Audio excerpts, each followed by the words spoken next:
Engraçado, meu negócio trava. Gente, boa tarde a todos. Eu dou por instaurada, então, a sessão da segunda turma ordinária da segunda Câmara, segunda sessão de julgamento do CARF, nesse dia 1º de outubro de 2024, período da tarde, e apresento os conselheiros titulares pela ordem de votação. Conselheira Sara Maria de Almeida Carneiro Silva.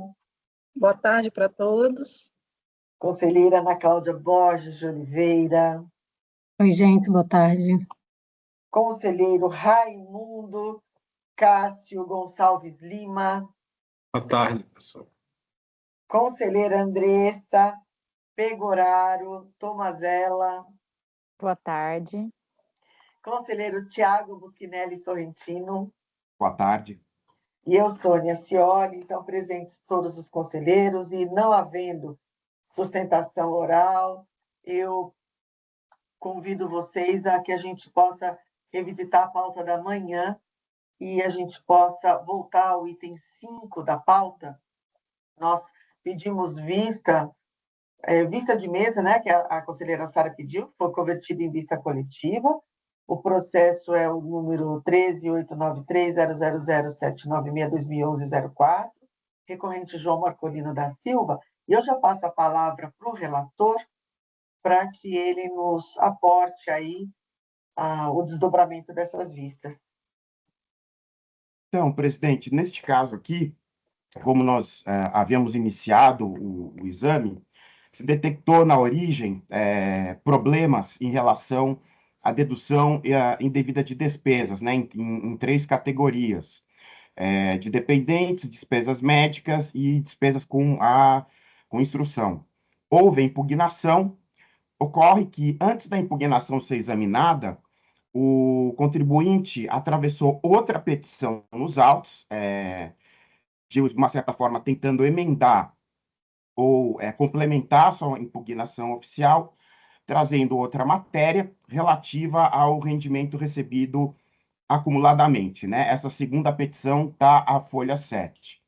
Quando chega isso para ser julgado pela DRJ, ou órgão julgador de origem, a DRJ examina essa segunda petição, examina essa complementação ou esse aditamento da impugnação. E tanto é que examina, afasta e traz um acórdão cuja emenda versa exclusivamente sobre a questão do RRA, né? E aí eu apontei aqui que vem o recurso voluntário, em que ele discute a questão do RRA e passando aqui ao voto, então, né?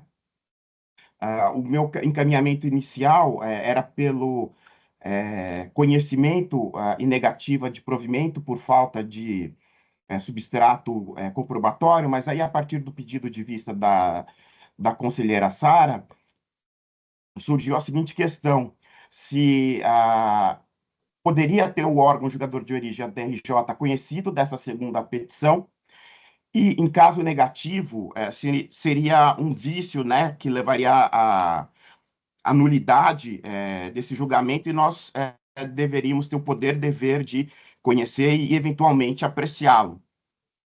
E aí, revisitando aqui, repensando o quadro, eu realinho a minha orientação do voto para reconhecer dois pontos. Primeiro, o seguinte: essa segunda petição, a rigor, não deveria ter sido conhecida, né?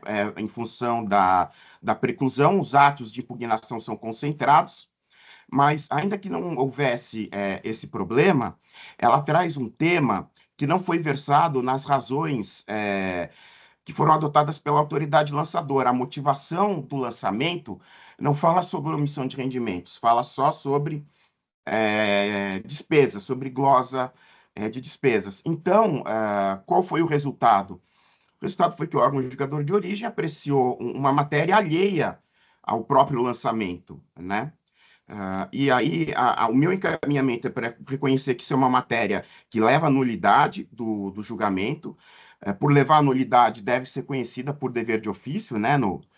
Aí eu cito aqui o 142, 145, 149 do CTN, e a conclusão, então, será por conhecer do recurso e dar-lhe provimento, para anular o julgamento da impugnação, para que o órgão julgador competente, porque nós tivemos mudança de regra agora, né, possa outro proferir em estreita vinculação aos termos da impugnação, a motivação e a fundamentação do lançamento.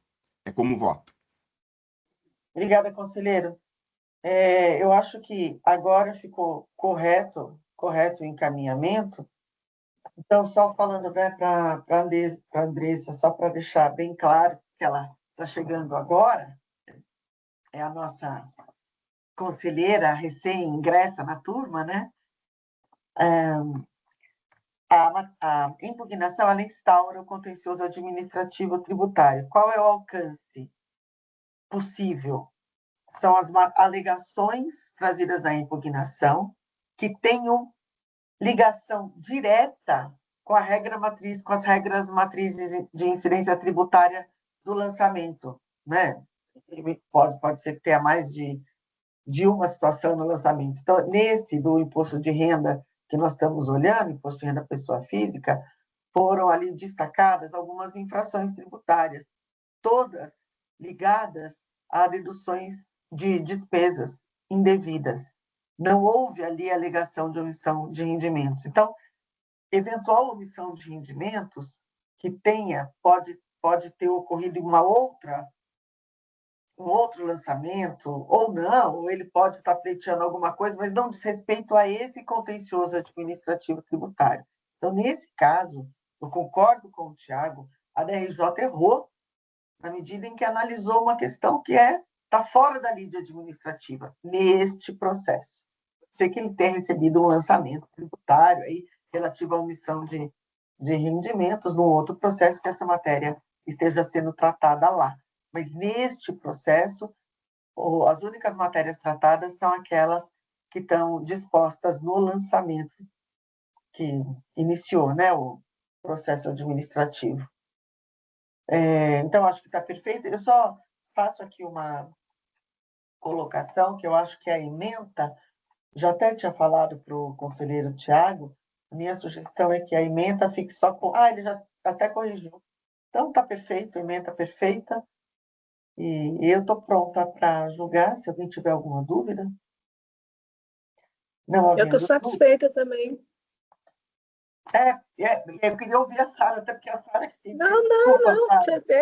Não, Sônia, você falou tudo que eu vi também, porque assim, não existe. Como é que eu vou aplicar uma coisa que não é objeto do lançamento? Até se o contribuinte pretende uma revisão, de repente ele declarou esse rendimento no campo de tributável e pretende, mas isso aqui não foi a infração objeto de lançamento, né? Como é que eu vou Mesmo que aplicar o ele pretendesse RRA? revisão, é lá, Ele na vai ter que pedir na receita, não é? nulidade. Ele falou assim, eu declarei esse rendimento aqui, porque até tinha uma orientação aqui em 2011, né? Que foi julgado e era de anos anteriores, saiu até uma IN da Receita, falando como ele poderia proceder para poder reaver, né, esses valores. Mas não é o caso aqui é despesa, foi glosado despesa, não tem nada a ver com RRA, com emissão de rendimento, com nada. Aí ele vem com uma segunda petição, e não tem nada a ver com o lançamento. Como é que eu vou julgar uma coisa que não tem nada a ver com o lançamento, né? Então, assim, se ele pretende, de fato, aplicar um RRA de ofício, não é aqui nesse contexto, porque aqui nós não estamos analisando essa matéria, né? Só mesmo glosa de despesa de dependente e tal, enfim. Então, também eu acho que deve ser anulada a decisão da DRJ, porque ela deveria não ter conhecido. Mesmo que a impugnação pudesse vir num segundo momento, um adendo aí à impugnação, mas ela não deveria ter conhecido, porque a matéria era estranha ali, né? Eu acho que é um caso de anular mesmo a decisão para eles reverem aí, né? Eu vou acompanhar o relator. Conselheira Ana Cláudia? Eu analisei também a mudança que ele fez, e agora sim, eu vou acompanhar o relator nessa nova proposta dele. Perfeito. Conselheiro Raimundo? Relator. Com André? relator.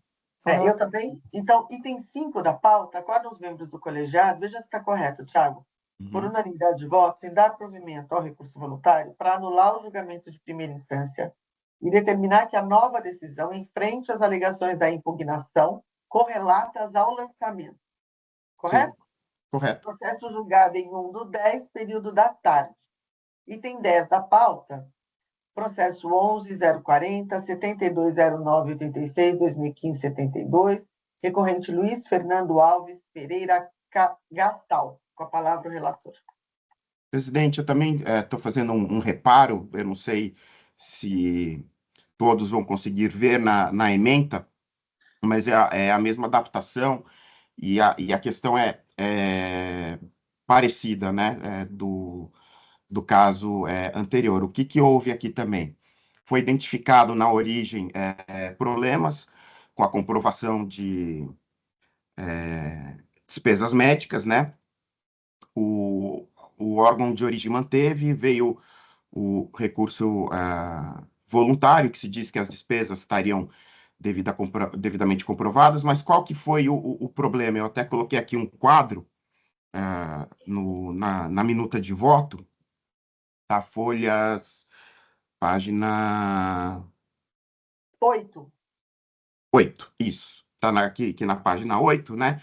O lançamento teve por base a falta de indicação dos beneficiários e do tipo de serviço que teria sido prestado. Quando a impugnação foi examinada pelo órgão julgador de origem, eles aplicaram o caso a mesma fundamentação pela falta de pagamento, pela ausência de comprovação do efetivo pagamento. Então, também se tratou de um julgamento dissociado, né? E até que, só muito rapidamente avançando, é que no judiciário, quando a gente tem uma sentença e depois um acórdão, você tem um efeito substitutivo, né? O acórdão substitui a sentença. Mas no caso aqui do recurso voluntário, o acórdão da DRJ não necessariamente substitui o lançamento, né? Ele continua com a sua própria fundamentação. Por conta dessa dissociação, qual é o encaminhamento? Exatamente como no caso anterior, para conhecer do recurso, reconhecer que houve uma nulidade, que pode ser conhecida de ofício, e anular o julgamento para que outro seja realizado com a observância do que está na impugnação. É como voto. Obrigada, conselheiro Tiago. Acho que está perfeita a condução, inclusive coerente com o processo que nós acabamos de julgar. E é sempre importante, Andressa, a gente ter essa preocupação de manter a coerência, a nossa coerência pessoal, né, de acordo com os ensinamentos, com o bom direito, com a doutrina, com a jurisprudência, e também a coerência do colegiado. Então, como vota a conselheira Sara? Eu acompanho o relator, situação semelhante. Conselheira Ana Cláudia? Vou acompanhar também. Conselheiro Raimundo? Relator. Conselheira Andressa? Com o relator. Eu também com o relator. Então, item 10 da pauta, acordam os membros do colegiado, por unanimidade de votos, e dá provimento ao recurso voluntário para anular o julgamento de primeira instância e determinar que a nova decisão enfrente as alegações da impugnação correlatas ao lançamento. Processo também julgado em 1/10, período da tarde. E agora passamos para a nossa pauta da tarde, propriamente dita. E aí nós temos o item 11 da pauta, que é o processo 13.794, 720589, 2016-94, Marinilton Antônio Overney, também com a palavra o conselheiro relator. Presidente, nesse caso aqui, nós também tivemos na origem identificação de problemas com a comprovação de gastos com despesas médicas, né? O órgão julgador de origem manteve o lançamento do crédito tributário. Eu não fiz aqui a anotação, mas se eu não estiver enganado, não foi emendado acórdão, mas eu faço depois essa confirmação, é só porque eu não fiz a anotação aqui. Entendeu que não havia sido justificado, né, nos termos do artigo 80 e seguintes do, então, regimento do imposto de renda aplicável ao quadro. Não, eu anotei aqui sim, foi proferida com dispensa de emenda. Houve a ciência da decisão, e aí o recurso voluntário, se afirmando que houve a improcedência da decisão, sustentando a improcedência da decisão recorrida, sustentando a apertada síntese, que os documentos apresentados cumpririam, sim, com os requisitos legais e seriam hábeis a comprovar as despesas médicas, pois houve a prestação de serviços e o seu efetivo pagamento. Passando aqui ao voto, eu estou conhecendo do recurso, faço aqui a transcrição de trechos, coloco a legislação de regência com os requisitos para reconhecimento, né, dessas despesas. Volto aqui ao caso concreto para observar o seguinte: foi exigido do contribuinte, nesse caso, a comprovação do efetivo pagamento, né? Só que essa comprovação do efetivo pagamento não foi realizada.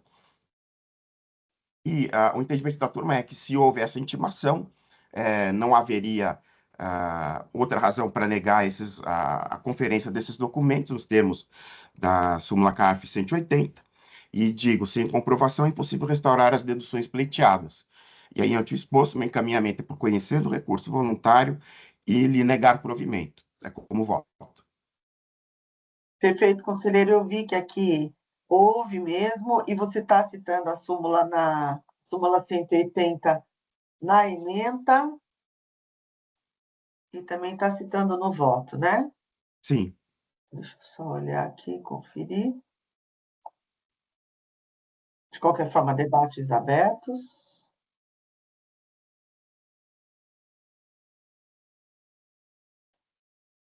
Estou satisfeita. Se ninguém tiver mais nenhuma dúvida, nenhuma colocação, podemos escolher os votos. Como vota a conselheira Sara? Eu acompanho o relator.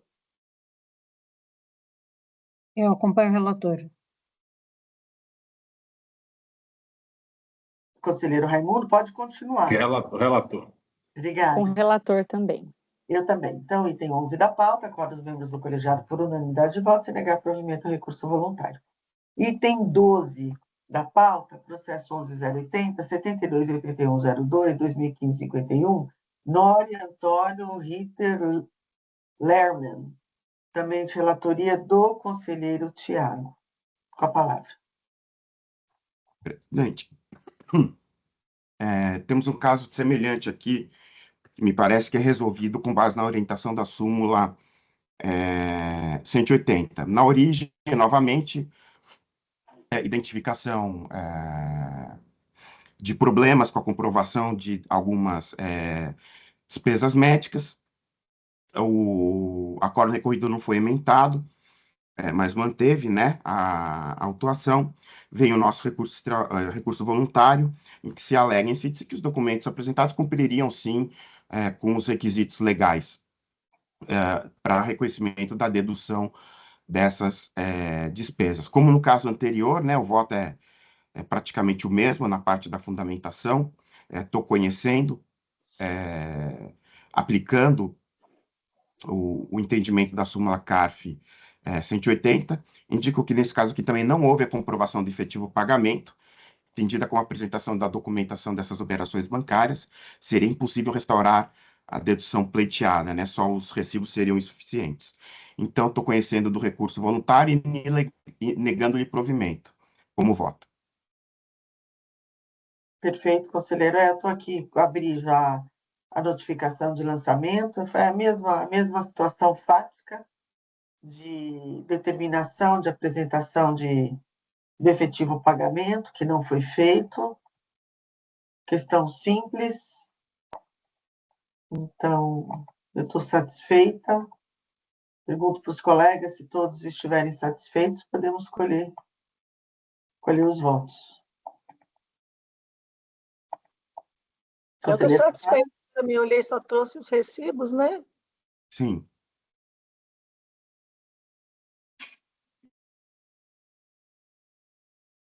Eu acompanho o relator.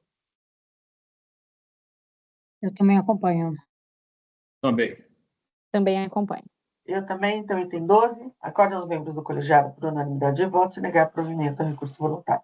Item 13 da pauta, processo 13.836.000.309.2010.07, Recorrente Paulo Donizete Godoy, com a palavra o relator. Presidente, neste caso aqui, nós também tivemos uma questão pertinente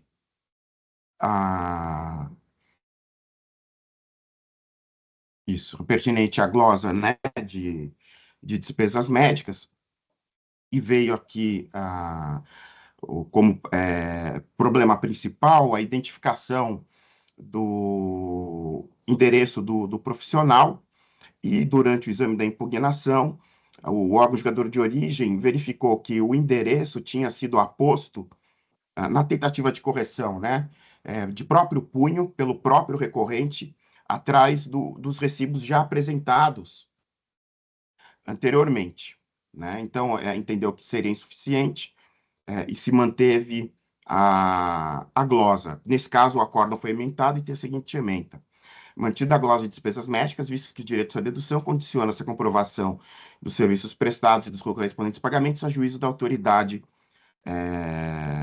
lançadora. Vem aqui o nosso recurso, em que se alega sinteticamente que as despesas estariam, sim, comprovadas nos autos e que teria ocorrido a violação do princípio da verdade material. Eu passo ao voto aqui, né? Estou conhecendo do recurso, porque tem pestiva aderente aos demais requisitos para exame das questões. Vou me fiar principalmente no acórdão de origem, que versa sobre a questão que eu já resumi, mas eu vou mencionar 2 parágrafos relativamente curtos que simbolizam bem qual foi o critério determinante para entender que a documentação apresentada era insuficiente, né? O contribuinte apresentou à autoridade fiscal lançadora recibos emitidos pela profissional tal que não atendia aos requisitos legais. E, em sede de impugnação, trouxe aos autos os mesmos recibos, nos versos dos quais foi informado o endereço da referida profissional, de modo a atender os requisitos legais. Entretanto, não é medida aceitável, pois a exigência refere-se aos recibos originais. Na hipótese de estes não atenderem aos requisitos legais, cabe ao contribuinte apresentar outros elementos de prova, como acima especificado. Sendo assim, mantém-se a glosa referente ao profissional tal, eis que os documentos ora apresentados não permitem à autoridade fiscal ou julgadora firmar sua convicção acerca do efetivo pagamento e da efetiva prestação do serviço. E aqui, por que eu não estou aplicando, acho importante justificar, a orientação no sentido de que a simples ausência do endereço seria insuficiente para manter? Porque, neste caso, nós tivemos uma alteração do conjunto probatório. O contribuinte, ele, ao invés de reapresentar os documentos e dizer, olha, eles seriam suficientes, ele fez uma modificação. Ele apresentou uma modificação por escrito de punho próprio nesses documentos. Eu entendo que essa modificação ele não poderia ter realizado, ele não poderia ter aposto ao recibo algo que nele não constava anteriormente. Ele poderia ter justificado dizendo que era desnecessário, mas não ter alterado a documentação. E é por isso, então, que o meu encaminhamento é por conhecer e negar provimento. Obrigada, conselheiro relator. Quero só fazer uma análise aqui. Eu peço que todos olhem aqui os autos. Nós julgamos na sessão passada exatamente essa situação, né? E até lembramos que existe não lembro se era solução de consulta ou é uma solução de consulta da COSIT, não é, Sara? Que fala que falta do endereço não é suficiente para se afastar o recibo médico. E, nesse caso concreto, a autuação ela é só por conta da falta do endereço. Foram glosados os recibos médicos emitidos por Patrícia no valor de R$5.000 por estarem em desacordo com o artigo 80 do RIR, não figurando o endereço do profissional no recibo. Foi só por isso.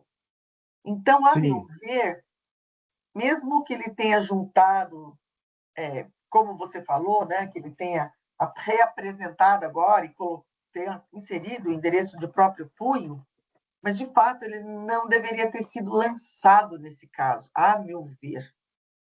Então, caso mantido o entendimento, eu tenderia aqui, e aí debates abertos, a abrir divergência, até para manter a coerência com os julgamentos passados. Eu compreendo, né, que ele apresentou, ele foi lá e pôs o endereço atrás e reapresentou, mas a própria Receita entende que esse lançamento não deveria acontecer. E se os recibos têm outros deméritos, isso precisava estar descrito no lançamento. Sim. Então, Você Então, vê que a presidente, própria DRJ ela vai além, né? Porque a DRJ ela fala que não, os documentos não são suficientes para formar a convicção acerca do efetivo pagamento, efetiva prestação de serviço, mas isso não foi o objeto do lançamento. não foi. E não se pede o efetivo a prestação Não de serviço. pede. É O aquela meu coisa que a gente falou critério, de manter. o meu critério para realizar o distinguish e manter não é o efetivo pagamento, é a circunstância de que o acervo que ele Entendi. apresentou foi alterado, né? Ele pegou o mesmo documento e fez uma alteração neste documento, Eu né? entendo. Eu Por isso. compreendo, Agora, mas se a turma entender que dá para superar, eu revejo a minha posição. Não tenho problema nenhum em relação a isso. A minha única preocupação foi trazer para a turma essa circunstância dessa mudança no acervo probatório. é que eu acho que, nesse caso, ele não deveria ter sido lançado. Apresentado nos Eu acho. a autoridade fiscal visse outros problemas, né? Olha, Exatamente. eu quero efetivo pagamento, eu quero Ou não tem o beneficiário, aqui não tem o beneficiário. beneficiário. Aí a autoridade fiscal tem que descrever isso no lançamento para É. dar essa oportunidade para o julgador, né? A gente até nem tem aceitado esse tipo de recibo aqui, Sônia. São recibos simples, porque não tem o beneficiário, não tem muita coisa. Mas só que ela não fundamentou, ela só falou de endereço. E endereço a gente já superou pela própria orientação da Receita Federal. Eu não posso Então, complementar o lançamento no exatamente. julgamento, nem em primeira instância, nem em segunda instância. Até no voto que eu fiz vencedor no mês passado, tinha uma situação bem semelhante, mas só que a autoridade ela não falou de endereço, ela falou de vários aspectos, lá no meio o endereço. E aí, assim, o fundamento da DRJ era endereço. Só que não era só isso. Então, a gente superou isso aí, porque não era só... Aqui não, aqui o lançamento só fala de endereço. Né? Então, eu também, Tiago, eu acho que você mesmo já falou aí, da gente, particularmente, eu acho que aqui eu daria provimento. Se a turma estiver confortável, eu não tenho problema nenhum em rever. E para aí seria conhecer e dar provimento, com base nesses precedentes. E aí a questão da alteração dos recibos fica irrelevante. Ok. Então, acho que podemos encaminhar nesse sentido para ver a votação? Sim. Você vai reposicionar para dar provimento, então, né, Tiago? Isso, para dar provimento. Então, você mexe também na ementa, tudo, sim, né? com certeza. Você faz assim. Aí, só eu queria pedir, Tiago, antes da gente votar, que nesses casos, até já falando aqui para a Andressa, nos casos de correção, a gente tinha combinado que a gente ia... Vamos fazer o seguinte, o processo sai em vista... Só porque a gente combinou isso na última sessão, o processo sai em vista de mesa, e aí ele volta no final dessa sessão ou no começo da próxima? Tudo bem. Pode, só para gente, que a gente tinha combinado isso, não tinha? Na sessão passada? Tinha. Acho que é melhor, porque daí todo mundo vê. Voltar com a minuta ajustada, né? Voltar com a minuta ajustada, porque a gente teve, Andressa, recentemente, alguns probleminhas na turma, e um deles em decorrência disso, de que os votos precisavam ser ajustados, demoraram muito. Então, eu acho que fica melhor assim, a gente tira, o colega corrige, e daí a gente se reposiciona, não é corrigir, se reposiciona, né, no caso, e aí a gente volta para o julgamento dele com mais conforto. Deixa eu só fazer essa anotação, então, é o item 12, né? Sim, Isso. 13, né? É o item 13. Não é 13, é 13. 13, desculpe. É o item 13. Aí eu peço a vista de mesa. Obrigada, Sara.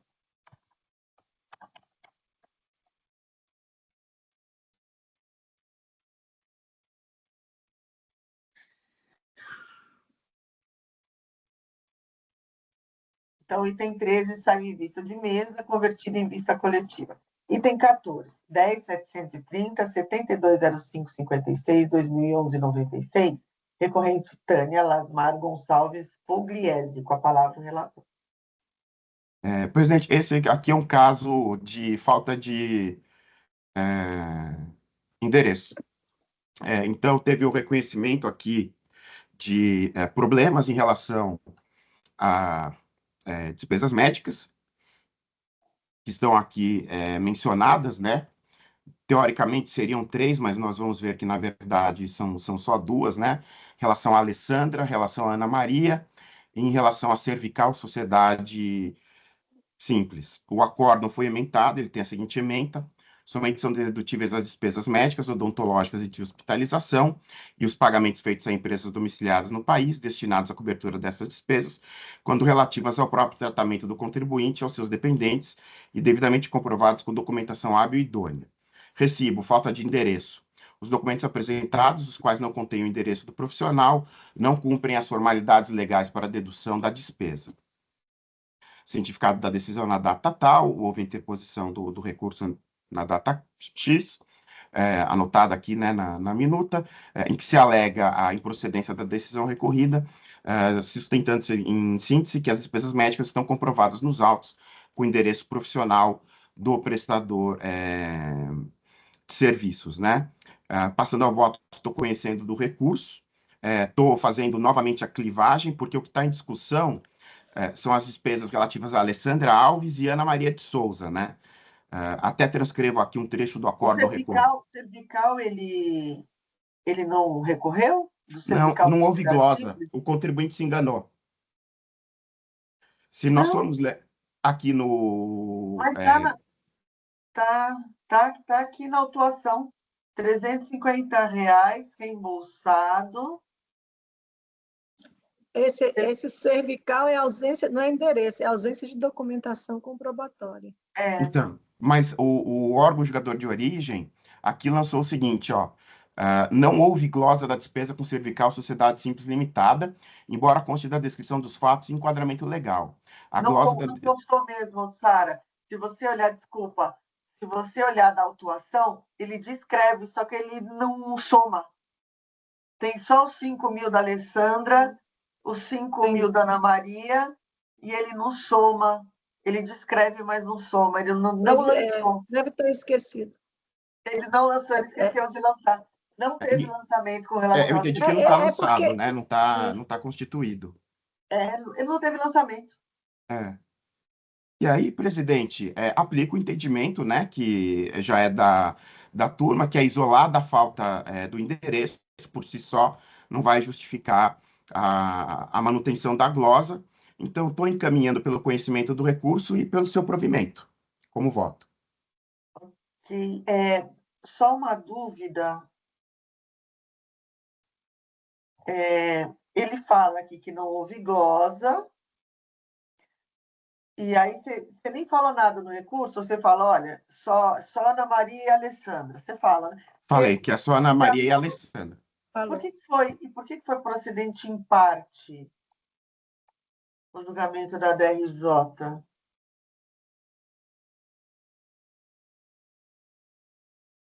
Só falou que da Alessandra a contribuinte com a impugnação, juntamente com os recibos, supriu a falta apontada no lançamento e comprovou as despesas no valor de 5.100. Então, só sobrou Ana Maria. Tem razão. Não tem a Alessandra. A Alessandra foi integral. Foi? A Alessandra foi integral, realmente. Foi integral. Então, você tem que fazer essa ressalva aqui. Uhum. A DRJ já havia restabelecido a despesa com relação à Alessandra. Com relação à cervical, não houve o lançamento. Teve a descrição, mas não houve o lançamento, efetivamente. E que, então, restou só Ana Maria de Souza Banca. E, com relação a esse, você vai dar provimento. Sim. Isso.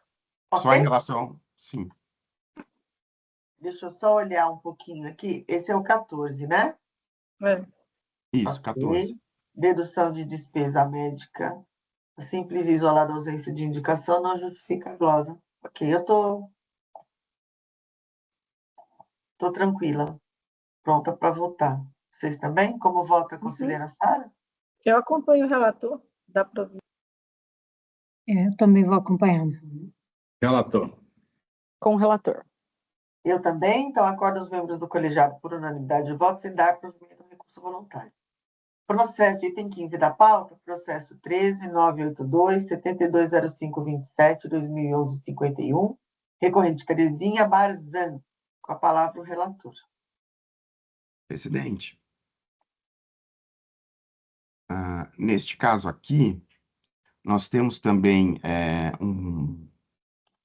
um problema relativo à identificação de deduções com despesas médicas que não teriam sido comprovadas originalmente aqui no valor de R$ 17.040,67.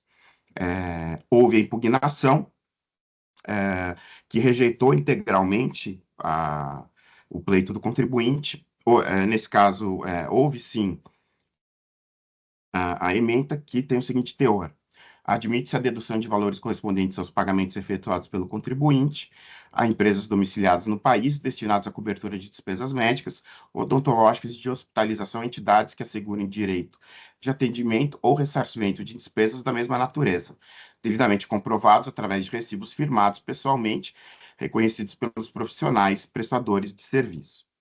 Então, nós temos aqui a interposição do recurso voluntário, em que se argumenta sinteticamente que as despesas médicas foram, sim, comprovadas nos autos, e que os recibos apresentados são documentação hábil para fazer essa comprovação.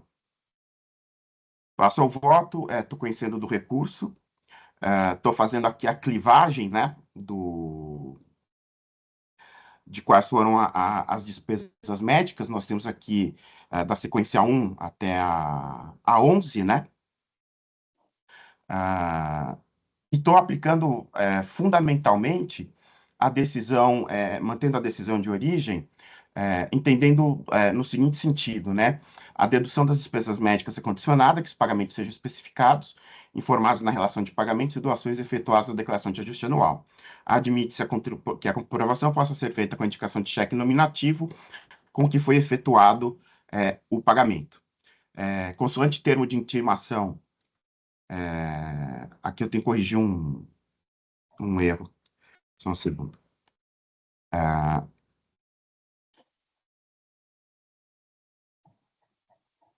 Onde eu me perdi aqui? Aqui consoante termo de intimação 4041, consciência na data edital, folhas tais, o contribuinte foi intimado para que apresentasse o seguinte, comprovantes originais e cópias de despesas médicas com plano de saúde com valores discriminados por beneficiário, titular e dependente.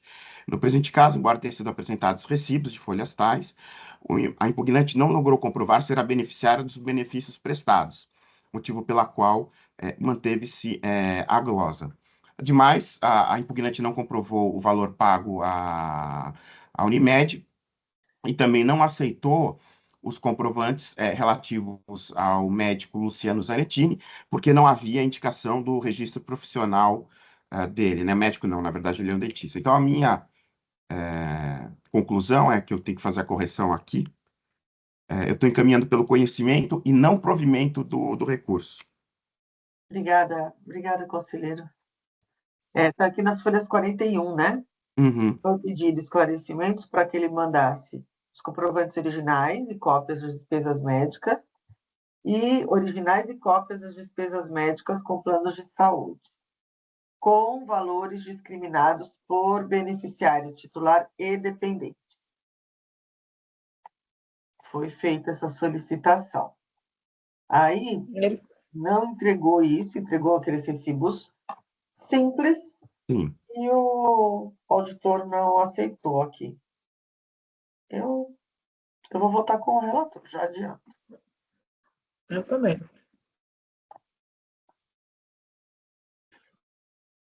Debates abertos. Não havendo dúvidas, como vota a conselheira Sara? Eu acompanho o relator. Eu Eu vou acompanhar também. Também, relator. Acompanho o relator. Eu também. Então, item 15, acordam os membros do colegiado por unanimidade de votos e negar provimento ao recurso voluntário.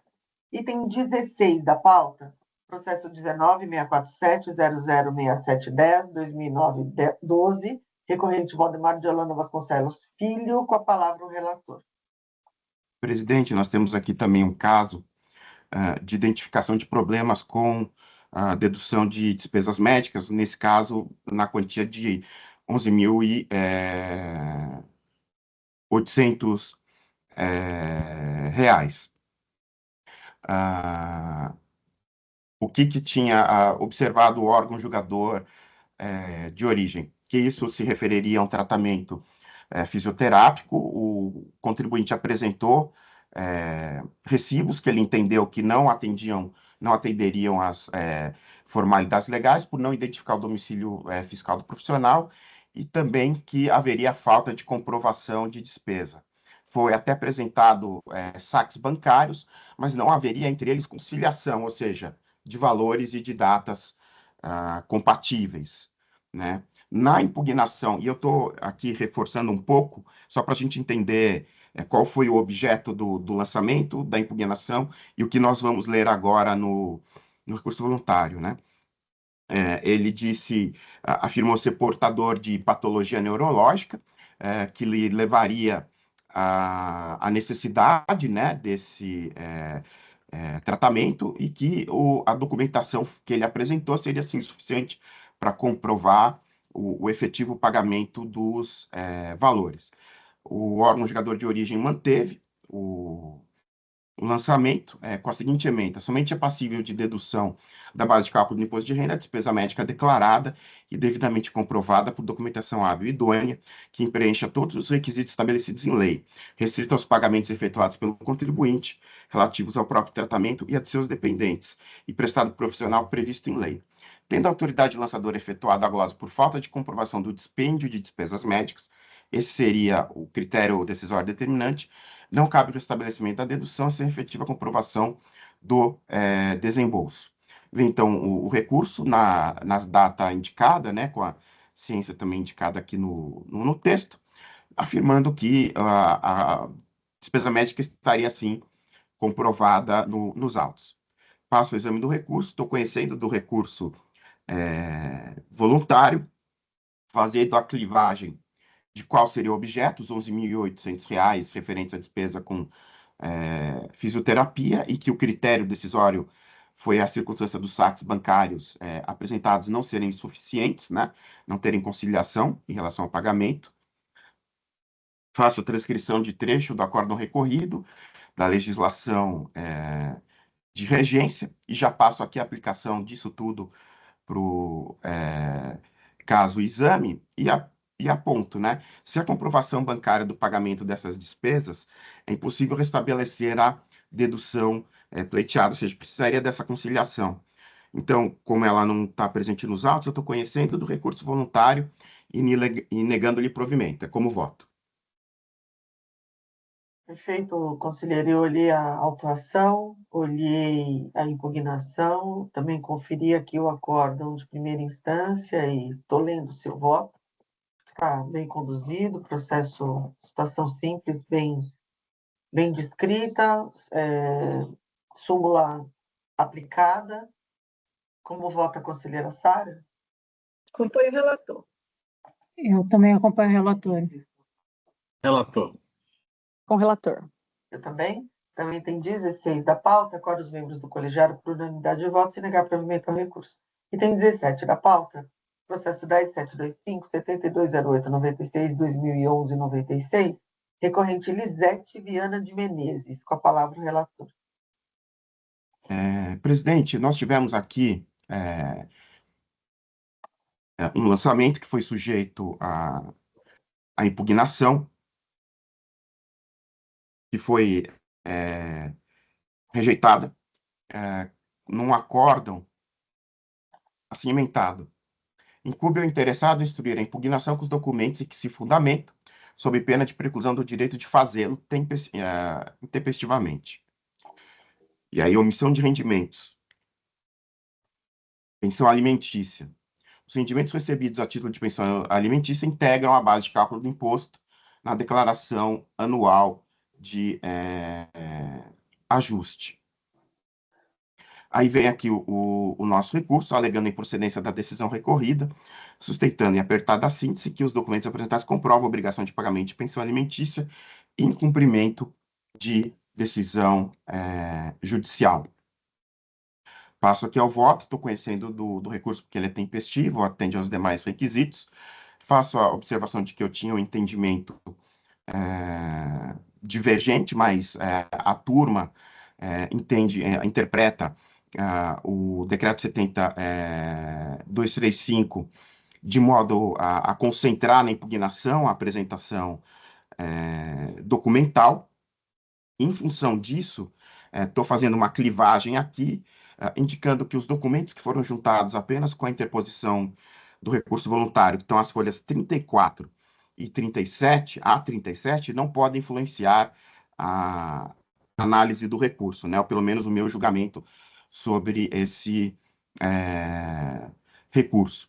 E aí, não conhecendo desses documentos, estou me fiando na decisão do tribunal de origem, da qual vou destacar dois parágrafos também muito rápidos, né?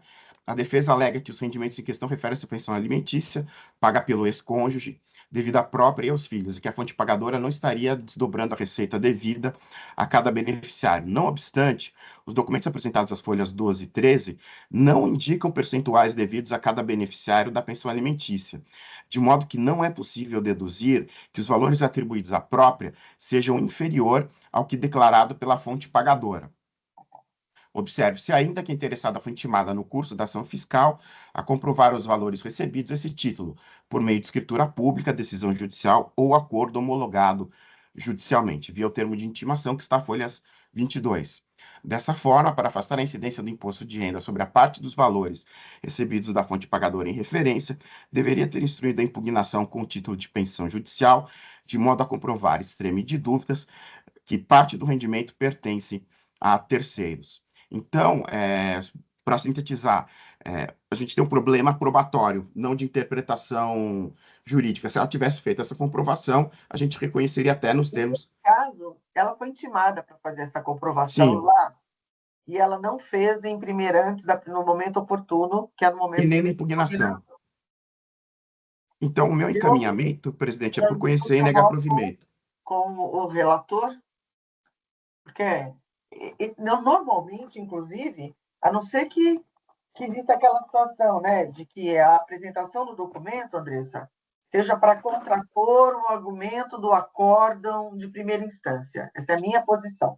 Então, se não estão presentes aqueles elementos lá do artigo 16, parágrafo 4º, as exceções, né, fato, força maior, não pude juntar por força maior, a pessoa descreve, ou porque, às vezes, às vezes a própria DRJ faz, olha, se você tivesse trazido tal documento, né? Então, daí é para contrapor um argumento da DRJ.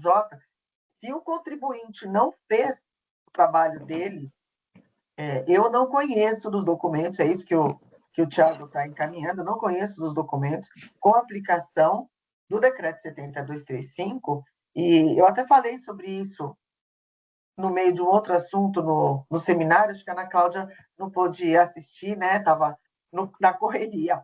Mas eu estava ouvindo, eu estava na transmissão. Até falei sobre isso, do meu entendimento, né? Que nem em nome de princípio constitucional ou legal a gente pode afastar a norma própria. Os princípios, eles não autorizam a inaplicação de norma posta para a gente, né? É o meu entendimento, claro, respeito entendimentos divergentes, mas é o meu entendimento. Os princípios não autorizam e não autorizam a quebra do princípio da legalidade e a inaplicabilidade da norma posta. Então, quem pode não aplicar a norma posta é o judiciário, que faz justiça, que a gente faz controle de legalidade, é uma situação bem mais limitada. Mas esse é o meu entendimento, sei que existem entendimentos diferentes, e já adianto vocês que o meu voto vai ser conduzido no mesmo sentido do relator, mas debates abertos. Deixa eu fazer uma pergunta. Eu não consegui abrir os documentos aqui, mas ele juntou documentos no recurso voluntário que comprovariam, supostamente? Ele apresenta essa Ele comprovação? apresenta documentos judiciais, não é isso? Eu estava com eles abertos até agora. Eu acabei de... Então, a sentença judicial que dispõe sobre essa divisão Não, dos eu vou valores, te que é o que está falar. faltando, né, lá. Eu vou abrir e vou te falar. Ele juntou um memorando dele, de próprio punho, primeiro, para juntar a interposição do CAF, interdição provisória da ação, tutela e curatela, direito de família. Aí vamos ver o que ele juntou. Ele juntou um termo de compromisso de curatela. O requerente é Elisete, paciente Ana Beatriz. Foi isso.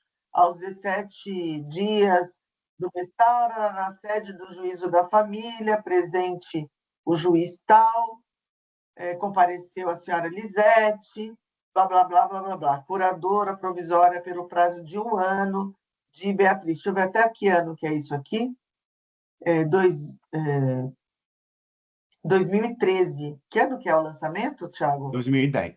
Do exercício 2010.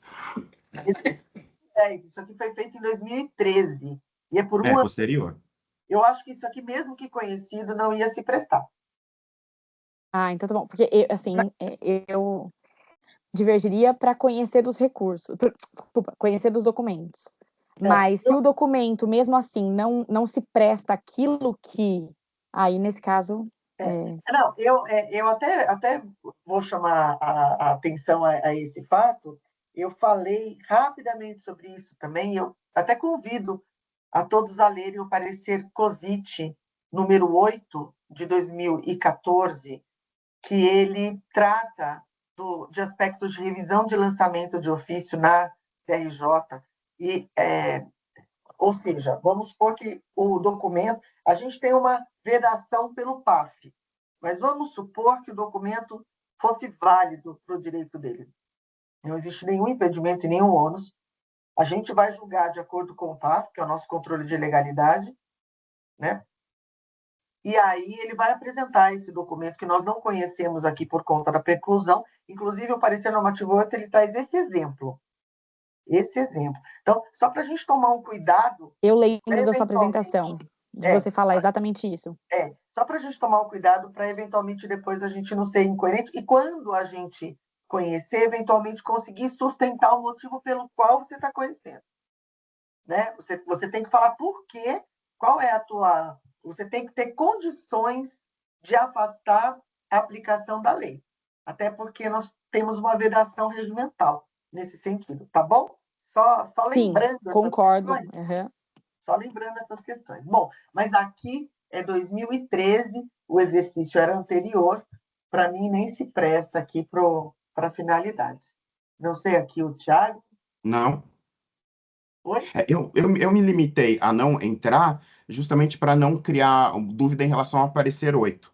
Porque se eu conhecesse dos documentos e dissesse imprestáveis, aí a matéria teria sido decidida de uma única vez, né? Não poderia fazer uma revisão. Não poderia. Então, eu prefiro ficar no não conheço dos documentos. Ok. Então, podemos coletar os votos? Sim. Eu acompanho o relator, conforme eu tenho votado também, no mesmo sentido aí da Sônia, né? Parágrafo 4º, o caput do artigo 16 é muito claro em dizer que a prova documental será apresentada na impugnação, precluindo o direito de impugnante fazê-la em outro momento processual, a menos que tenha as exceções, que não é o caso aqui. Então, assim, independente até dele se prestar ou não, eu já não conheceria dessas provas e acompanharia o relator. E acompanho o relator. Eu acompanho pelas conclusões. O meu voto todo mundo já conhece, no sentido de conhecer as provas, mesmo em recurso voluntário. Eu acredito que hoje no Brasil a gente sofre de um problema gravíssimo, que inclusive é pauta constante da OCDE, que é a nossa litigância fiscal. Não tem sentido nenhum a gente não conhecer de documentos só para eles serem judicializados. Até porque quem arca com o custo do judiciário somos nós, e está cada dia pior.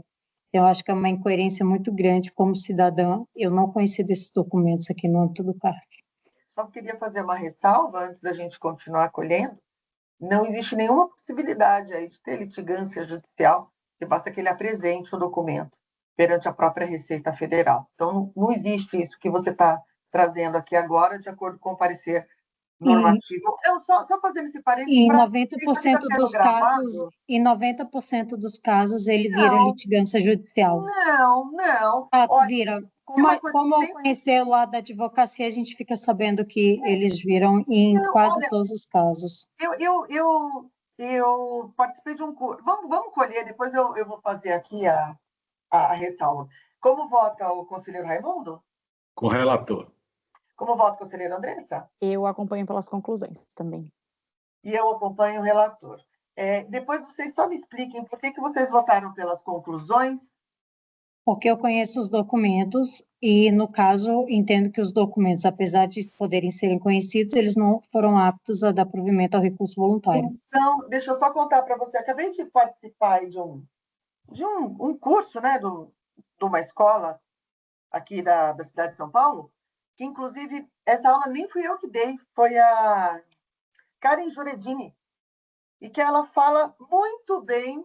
Eu acho que eu não tenho gravado, infelizmente, eles não gravaram, não disponibilizaram. Ela fala muito bem da prática do escritório dela, das revisões de ofício, que não existe. Ela fala da aula dela inteira sobre o parecer normativo 8. E é muito interessante, porque um outro professor que deu aula nesse mesmo curso, e que é um advogado também de banca, vocês devem conhecer, Marcos Neder, foi inclusive subsecretário de Fiscalização da Receita Federal,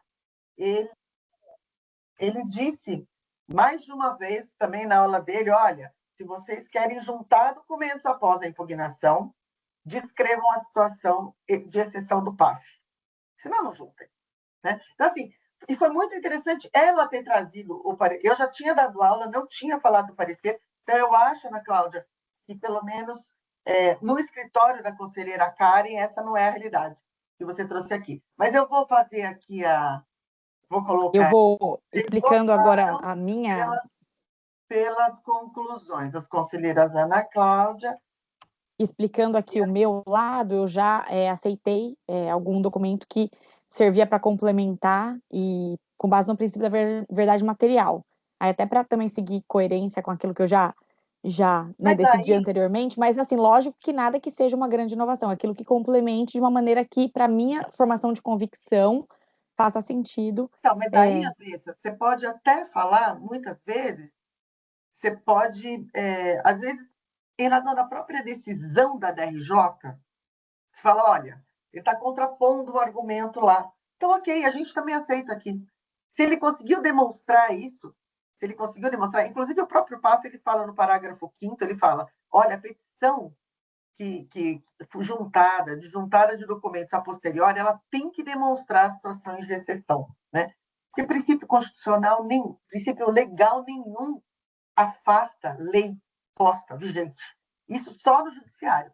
Só o judiciário pode fazer isso, pela competência que eles têm. Mas está aqui, item 17, acordam os membros do colegiado por unanimidade de votos e negar provimento ao recurso voluntário. Votaram pelas conclusões as conselheiras Ana Cláudia Borges de Oliveira e Andressa Pegoraro Tomazella.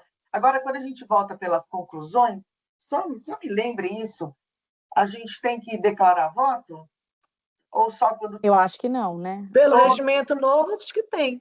Ah, né? tem Quando também? votar pelas conclusões. Silmara, você quer falar alguma coisa? Está com a mão levantada?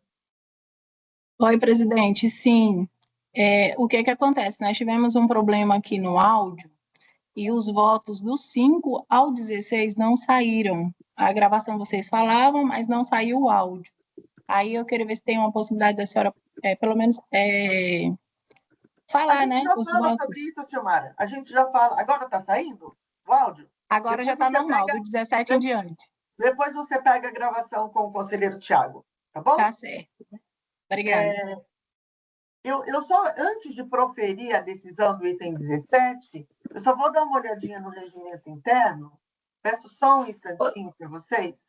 Sônia, eu estou começando a olhar artigo 105, ele diz que o conselheiro que divergir ou acompanhar o relator pelas conclusões deverá apresentar suas razões de decidir ou acompanhar as razões já apresentadas por outro conselheiro do colegiado, dentro do período da reunião assíncrona, conforme dispuser ato do presidente do CAD. Que artigo que é? 105, parágrafo 4º. Então, Mas espera só um assíncrona, né? Está falando de Essa é da assíncrona, né? Essa é Espera só um assíncrona. pouquinho. Espera só um pouquinho. Porque eu lembro de ter visto... Espera só um pouquinho. 105. Eu não li tudo, aí tem o 114 também. A Espera aí. 114, 105. parágrafo A 8º, eu reunião vou ler aqui. assíncrona terá duração de até 5 dias úteis. Mas aqui é Aqui é a nossa. assíncrona. Aqui é assíncrona. Deixa eu colocar É. aqui. Conclusões. Quando todos votam, eu tenho certeza que tem que apresentar voto, mas eu acho que eu me lembre. Espera aí. O 114, eu não sei se é da assíncrona também, porque. Das decisões Peraí. colegiadas. Não, aqui não é. As decisões colegiadas O 114.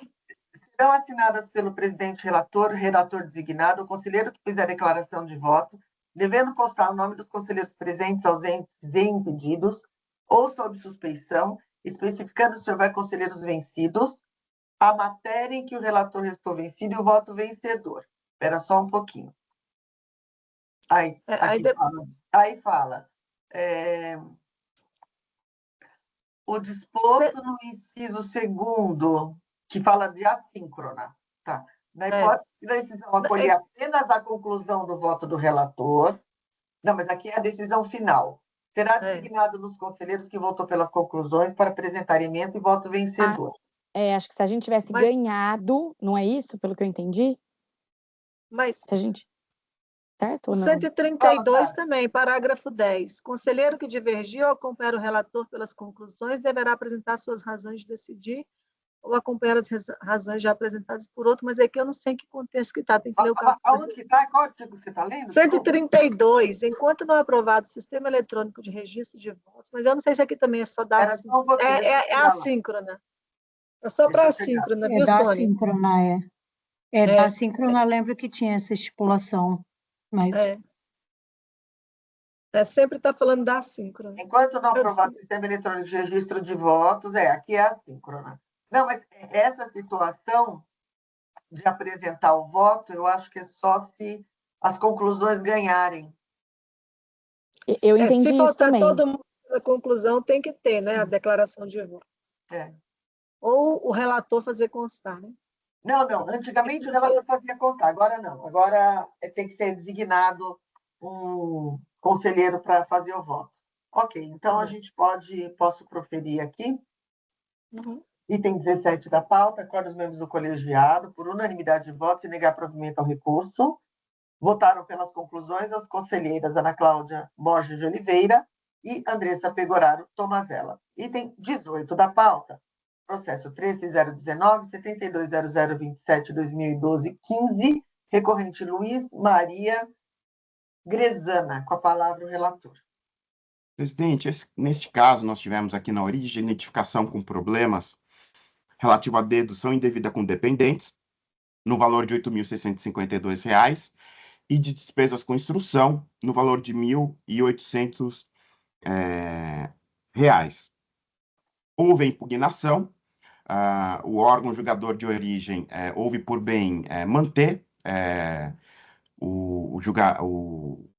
a decisão, né, de constituição do crédito tributário. Eu vou fazer aqui, nesse caso, por um lápis eu não coloquei, mas não tem ementa, né? Eu acredito que não tenha ementa, mas eu vou fazer esse destaque. Cientificado da decisão de primeira instância, o sujeito passivo interpôs seu recurso voluntário, alegando a improcedência da decisão recorrida, sustentando em apertada síntese o seguinte: que os documentos apresentados comprovariam a dedução de dependente beneficiário de pensão alimentícia, e segundo, que a parcela isenta para maiores de 65 anos não teria sido considerada, né? Vou aqui ao voto. Recurso... Antes de você ir para o voto, você está falando de pensão, né? É o que ele diz, sim, nessas é sobre a autuação. A autuação é por dependentes e despesas com instrução. Tá. Então, é essa a temática que nós podemos trabalhar. Ok. É só essa temática que a gente pode trabalhar. Qualquer assunto em cima da autuação. Sim. Então, eu estou conhecendo do recurso, E estou mantendo a decisão recorrida pelos seus próprios fundamentos, das quais eu destaco as seguintes. Em consulta realizada nos registros da Receita Federal do Brasil anexada aos autos, folhas tais, verifica-se o contribuinte declarou como dependentes, além de sua cônjuge, a senhora tal e suas duas filhas, outras pessoas para as quais não foram apresentados documentos de prova de dependência para fins tributários. Dessa forma, mantém-se a glosa das deduções a título de dependentes no valor cheio, né, 8.652, em relação às seguintes pessoas. Aí ele cita aqui quais seriam essas outras pessoas que não foram reconhecidas como dependentes. Em relação à despesa com instrução declarada em nome da Sociedade Carlista São José, referente a dependente tal, no valor de tanto, também não foi apresentada a comprovação de despesa realizada, de forma que mantém-se o lançamento fiscal correspondente. E sobre o pedido de abatimento de parcela isenta de proventos e pensões maiores de 65 anos, se aplicou o artigo 39, inciso 30. Esse assunto não faz parte da autuação. Ele está alegando na impugnação, mas esse assunto não faz parte da autuação. Não, presidente, porque nesse eu tinha entendido da mesma forma que substituiria, mas eu posso votar pelo não conhecimento. Aqui era pela negativa, mas posso votar pelo... Esse assunto não pode ser conhecido, porque ele mesmo que ele tenha sido tratado na decisão de piso, ele não está no lançamento, não faz parte desse processo. Nunca fez. O contribuinte pode alegar o que ele quiser na impugnação, e a gente só vai conhecer das matérias afetas ao lançamento. Houve um erro aí da DRJ. E o erro que a gente não pode manter aqui, né? Eu vou, então, reorientar para aplicar a mesma orientação dos outros dois que nós julgamos, no sentido da dissociação, e aí não conhecer do recurso, não é? Não conhecer dessa parte do recurso. Das outras partes você pode conhecer, porque nos outros processos ele não tratou das alegações. Aqui ele tratou e tratou de mais uma. Então você não conhece dessa matéria. Tá, eu vou fazer essa clivagem aqui. Perfeito. E aí, então, o seu voto é por negar provimento? Conhecer parcialmente e, na parte conhecida, negar provimento. Sim, sim. Não conhecendo da alegação relativa a proventos maiores de 65 anos, não é isso? E da dependente de beneficiário de pensão alimentícia. Então, exceto... Só para eu ver. Exceto quais são as alegações que você não vai conhecer? Que elas são estranhas, a Lide? Fala para mim de novo, Sara, por favor. Não conheço dessas ações executadas o pedido relativos à dedução de valores pertinentes à pensão alimentícia e à parcela isenta para maiores de 65 anos.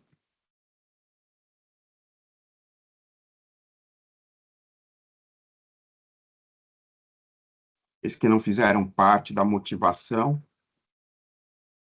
nem da fundamentação do crédito tributário. Isso, da parcela isenta, deixa eu só pegar aqui direitinho.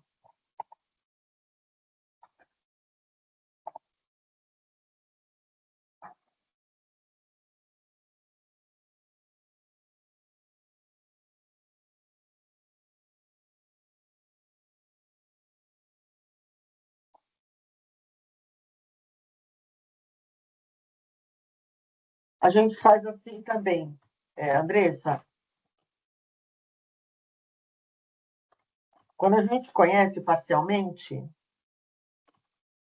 a gente indica quais matérias nós não conhecemos, para ficar mais fácil para o contribuinte. Eventualmente, já aconteceu da gente não conhecer só de uma coisa, e tem muitos assuntos. Daí a gente inverte. Mas a regra é que a gente conhece parcialmente, conhece em parte, exceto não conhecendo de blá, blá, blá, blá, blá, e na parte conhecida, aí o desfecho. Então, se eu entendi, o voto do Tiago vai ser por conhecer parcialmente do recurso, exceto das alegações relativas às deduções de pensão alimentícia e da parcela isenta dos proventos e pensões de maiores de 65 anos, e na parte conhecida, negar provimento, certo? Certo. É isso, né? Negar-lhe provimento. Então, debates abertos. Eu acompanho o relator. Eu também vou acompanhando. Também. Eu também acompanho. Eu também acompanho. Então, acordo aos membros do colegiado por unanimidade de votos em conhecer parcialmente do recurso, exceto as alegações relativas às deduções de pensão alimentícia e da parcela isenta dos proventos e pensões de maiores de 65 anos e na parte conhecida em negar-lhe provimento, exceto das alegações relativas à dedução, vou colocar a dedução de pensão alimentícia, vou pôr vírgula aqui, e da parcela isenta dos proventos e pensões de maiores de 65 anos e na parte conhecida em negar-lhe provimento. Só lembrar de tirar também a ementa, né, de pensão. Tem que arrumar daí as emendas, Thiago. Uhum. Eu vou fazer a sugestão da gente fazer uma pausa agora, de 20 minutinhos, pode ser? A gente pode interromper a transmissão e, Thiago, a gravação? Sim. Um A gente instante, está no presidente. 18, né? A gente vai até o 20? Isso. Transmissão interrompida. Gravação também?